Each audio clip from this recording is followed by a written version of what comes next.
Selamat kembali di R Entertainment, selamat kembali di Joran Fest Playlist. Seperti biasa, hari ini kita akan melanjutkan review saham part yang ke-462. Di part yang ke-462 kali ini, kita akan kembali membahas 6 saham, di mana ada saham Friend, IPPE, BGTG, PTPP, WSKT, dan saham ADI. Namun sebelumnya, bagi teman-teman yang mungkin belum subscribe channel YouTube ini, jangan lupa tekan tombol subscribe, nyalakan lonceng notifikasinya, agar teman-teman tidak pernah ketinggalan informasi-informasi terbaru dari channel ini. Nah, sebelum lanjut untuk mereview ke-6 saham tersebut, maka seperti biasa kita akan meng-highlight dulu pergerakan dari indeks harga saham gabungan kita, di mana IHSG hari ini ditutup melemah minus 0,8% di level 6.814. Padahal tadi sempat lompat tinggi sekali sampai di 6.929, namun setelah itu dia kemudian dibanting lagi. Turnover nilai perputaran uang hari ini tuh semakin besar sekali ya, 25,6 triliun. Ini berasa sekali. Beberapa bulan lalu itu waktu saya review masih 11-12 triliun. Tapi kali ini atau akhir-akhir ini sudah di atas 20 triliun. Ini transaksi mulai besar lagi. Apakah ini artinya banyak trader yang over confident akhirnya masuk kemudian aktif untuk trading? Karena kemarin sepi, jadi banyak yang tidak mau trading, market lesu. Tapi ketika sekarang rame, sentiment call, komoditinya bagus, mungkin semuanya lagi rame, tapi tetap ya selalu hati-hati bahwa seperti yang sudah saya bilang bahwa tidak selamanya yang terus naik akan terus naik dan tidak selamanya yang terus turun akan terus turun. Pasti akan berputar. Ada siklusnya. Mungkin komoditi setelah selesai dia akan putar lagi dan hari ini rally di properti dan konstruksi. Mungkin setelah properti dan konstruksi yang tertinggal mungkin di sektor consumer goods, setelah itu dia mulai balik lagi. Mungkin basic industry, kemudian setelah itu dia akan rolling lagi. Jadi setiap hari, setiap waktu itu ada siklusnya yang membuat kita kalau mau trading tentu kita jangan selalu fokus di satu sektor. Jadi ketika sektor itu sudah mulai lesu, kita langsung segera move ke sektor yang mulai mau leading lagi. Dan hari ini kita lihat mungkin banyak saham-saham call yang berguguran ya. Dan kalau kita perhatikan juga di perdagangan hari ini ada 196 saham bergerak naik, 365 saham bergerak turun, dan 121 saham bergerak stagnan. Bagaimana kalau dari net foreign? Ternyata di sini masih mencatatkan net foreign buy sebesar 613 miliar. Ini masih sangat besar sekali dengan dipimpin oleh pembelian di saham Astra International. Hari ini naiknya juga cukup kencang, 7% lebih. Telkom ada 2% lebih, diikuti Adaro, MDKA, dan PTBA. Kemudian setelah kita meng-highlight ISG, maka selanjutnya saham pertama yang akan kita review adalah saham Smart Friend Telekom. Di mana saham Friend, ini teman-teman mungkin biar saya kasih biar lebih jelas. Nah, saham Friend ditutup di harga 77 ya, di sini close-nya 77. Di mana kalau kita perhatikan 77 ini adalah SPK. SPK itu adalah support paling kuat. Artinya dia sekarang ketahan masih di resist 77-nya. Ini kalau besok bisa breakout ya, besok bisa breakout, maka potensinya cukup lebar sekali, bisa sampai ke 88 di area RPK, resisten paling kuat. Nah, oleh sebab itu teman-teman, kalau mau membeli tentu buy on breakout adalah opsinya. Atau ketika dia berada di atas 77, teman-teman boleh beli ya, batasi cut loss mungkin 3 tick di 74, boleh di 75, disesuaikan sajalah. Dan kalau misalkan teman-teman perhatikan juga, ini saya coba ganti warna dulu.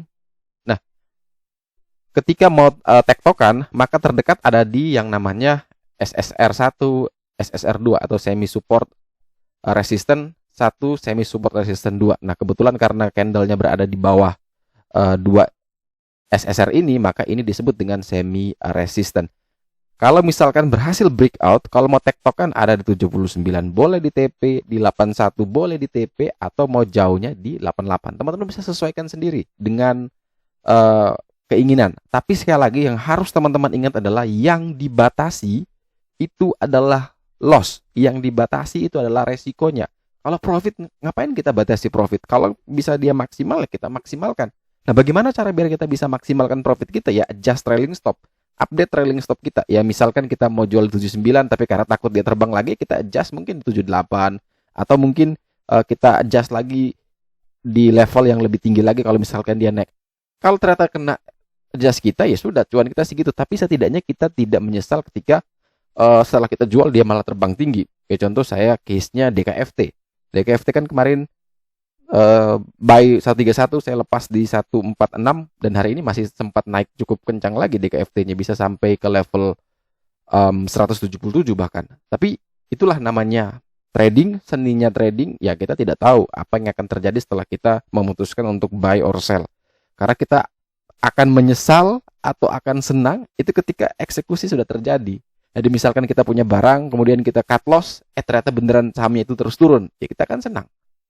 Tapi ketika setelah kita cut loss dia malah terbang kan kita menyesal. Nah itulah yang disebut dengan psikologi trading yang mana kita harus bisa kontrol itu. Jadi jangan sampai ada perasaan seperti itu. Kalau memang ternyata kita harus cut loss dan ternyata dia bisa rebound kembali, ya sudah. Itu bukan rezeki kita dan kita boleh coba re-entry kembali gitu. Jadi jangan pernah kita merasa menyesal dan pada akhirnya mengganggu psikologi kita. Kita tidak mau pasang SL lagi dan ternyata kalau dia turun dan terus turun, ya akhirnya kita rugi lagi. Jadi tetap harus disiplin. Penting sekali itu resisten, penting sekali itu support, di mana kita tahu itu sehingga kita bisa segera membatasi resiko tersebut. Nah, kalau kita perhatikan itu dari teknikalnya, tapi kalau kita perhatikan dari detektornya, ini ada pikselnya, di sini memang masih warna merah, artinya masih jelek sebenarnya, tapi dari sisi yang Vanderflow ini mulai kelihatan menarik. Nah, kemudian banyak yang juga masih bingung ya di grup Discord itu kalau mau gabung silakan itu cara bacanya seperti apa. Nah, yang di atas ini saya sebut dengan pixel detector ya, itu cuman untuk mendeteksi ada masuk keluarnya bandar ya. Kalau lagi merah itu berarti lagi jelek ya. Ini kita jangan masuk kalau bisa karena ada potensi turun. Kemudian dia akan bergeser ke kuning. Itu agak baik lah. Kemudian setelah kuning dia harusnya putih. Itu lebih baik lagi. Kemudian yang paling bagus adalah hijau, itu potensi atau bagus sekali lagi potensi untuk uptrend juga. Tapi kita harus kombinasi dengan Vanderflow-nya, ada keluar masuknya ini. Nah, ketika kalau kita lihat dari Vanderflow, maka kita harus perhatikan yang warna putih dan hijau dulu. Ketika warna putih ini bisa menguasai warna hijau, contoh kayak gini. Ini kan kalau kita lihat satu batang ada putih dan ada hijau. Nah, semakin banyak putihnya, itu artinya si putih menguasai si hijau. Itu indikasi dia masuk ya. Ada inflow bandar lagi masuk. Dan ada potensi dia naik. Tapi ketika hijau mulai menguasai, ya hijau mulai menguasai, itu artinya hati-hati. Mungkin dalam waktu dekat dia akan turun atau mereka sedang keluar pelan-pelan. Tapi antara hijau dan putih itu sebenarnya masih baik-baik saja. Maksudnya masih tidak terlalu ekstrim.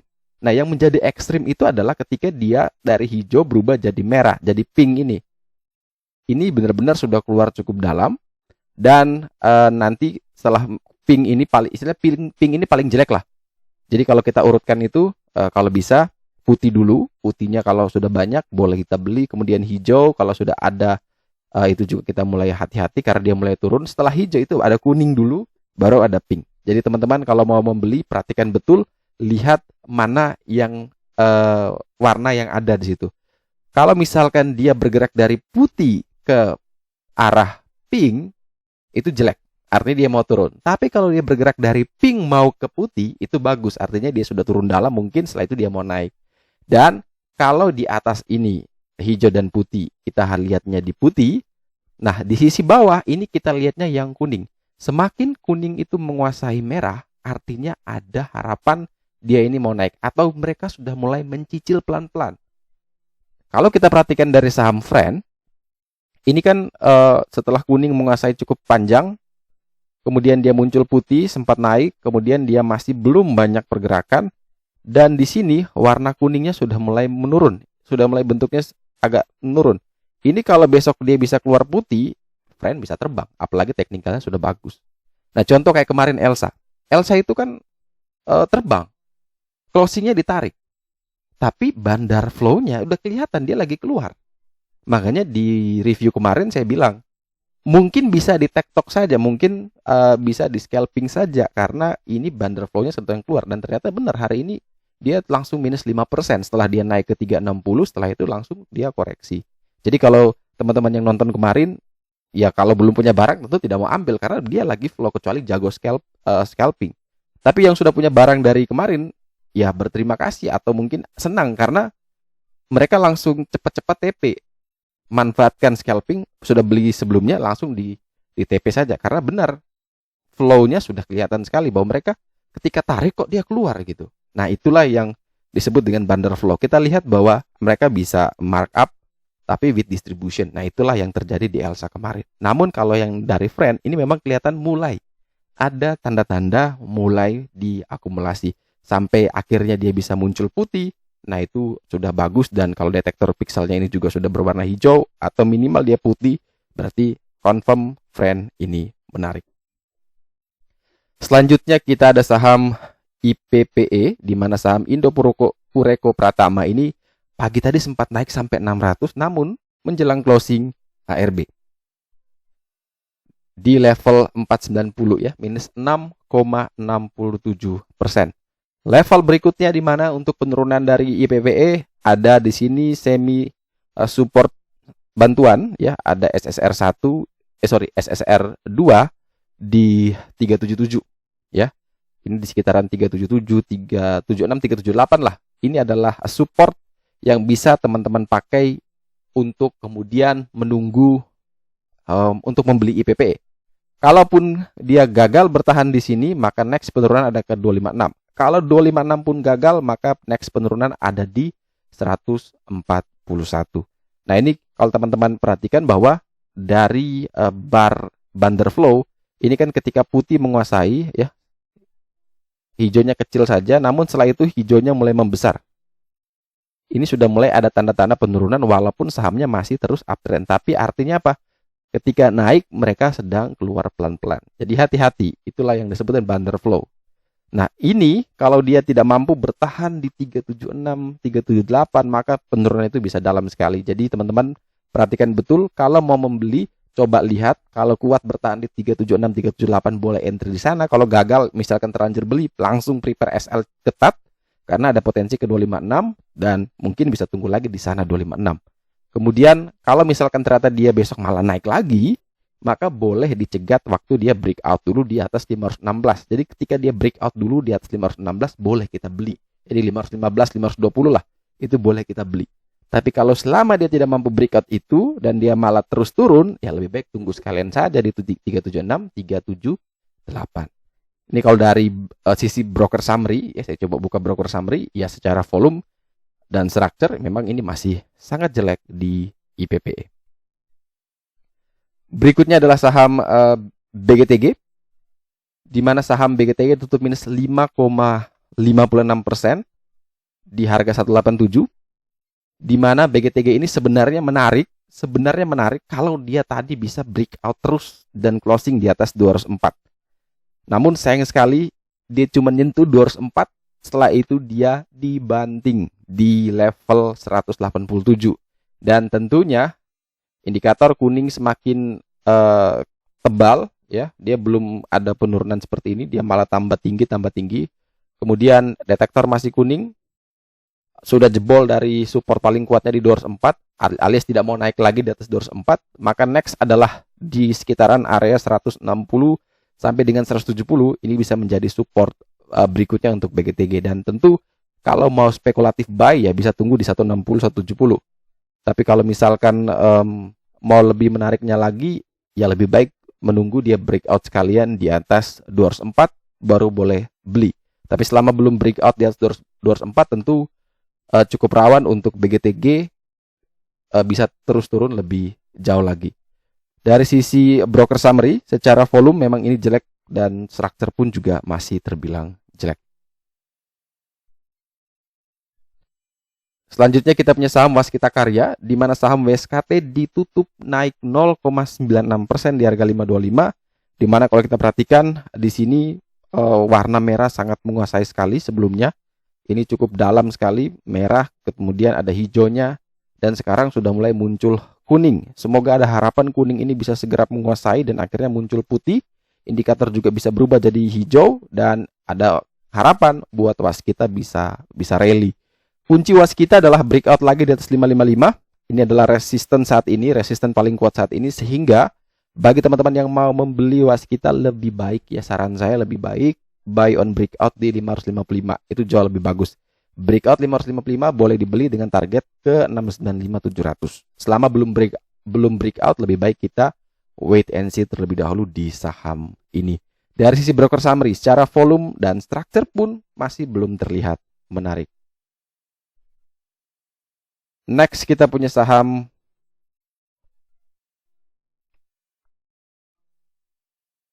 ADI ya. Ini harusnya ada satu lagi nih. PTPP kita belum. Oke, sebentar kita bahas ADI dulu. Next kita punya saham ADI Karya Persero, di mana saham ADI ditutup naik 2,88% di harga 715. Saham ADI juga sempat ke 755. Namun kalau bisa kita perhatikan bahwa di sini saham ADI sendiri juga masih belum bisa naik di atas level pentingnya 795.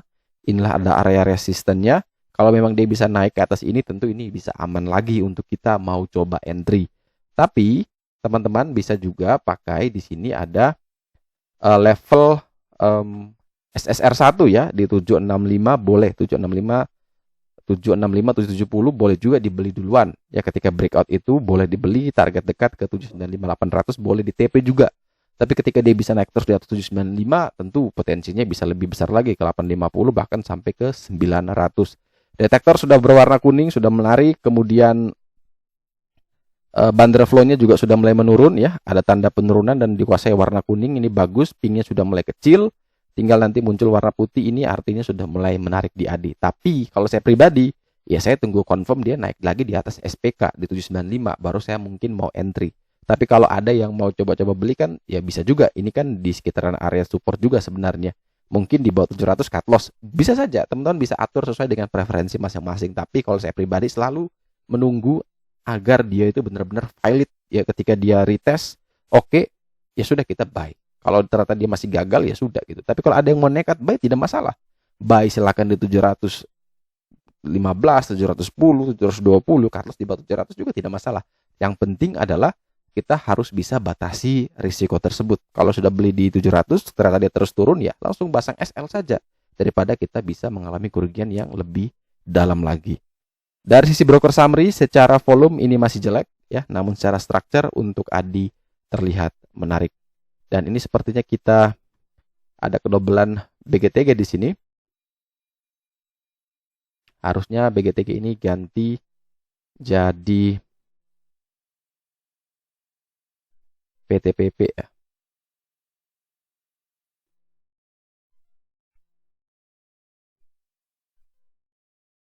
Nanti kita buat dulu teman-teman.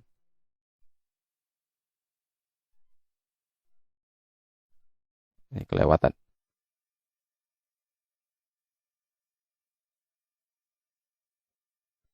Dan saham terakhir yang akan kita review hari ini adalah saham PTPP atau PP Persero Tbk, di mana saham ini naik 2,82% di harga 910, di mana kalau kita perhatikan PTPP berhasil bisa naik, bisa closing tepat di atas SPK ya. Dia sempat naik ke 940 namun closingnya di 910 dan ini luar biasa bagus sekali. SPK yang tadinya adalah resist paling kuatnya sekarang sudah berubah jadi support paling kuat dan indikator sudah kuning, sudah bagus, kemudian ini juga sudah mulai turun. Semoga besok dia bisa kuat bertahan di 900, kemudian warna barnya sudah berubah jadi hijau, kemudian ini sudah semakin kecil dan muncul warna putih. Ini potensi upside sangat bagus untuk PTPP dengan target ke 1020. Kalau bisa tembus 1020 bahkan bisa terus sampai 1200, 1300 ini. Jadi kalau teman-teman yang mau membeli PTPP, perhatikan betul. Jangan sampai dia turun lagi di bawah 900. Kalau turun di bawah 900 jelek, jangan masuk. Tapi kalau bisa kuat bertahan di 900, maka 900 sampai dengan 910 boleh dijadikan area beli. Batasi SL beberapa titik di bawah 900, kemudian target kenaikan ke 1020, target jauh ke 1200 sampai dengan 1300. Kalau dilihat dari broker summary, di sini secara volume ini masih jelek ya, secara struktur pun sebenarnya masih jelek, tapi secara teknikal ini menarik untuk kita perhatikan. Memang ini masih belum ya, semoga dia masih bisa berubah berwarna hijau, semoga dia masih bisa istilahnya masih bisa beberapa hari untuk sideways konsolidasi, tapi dia harus bisa bertahan di atas 900 dan tentu ini menarik untuk kita perhatikan dari PTPP.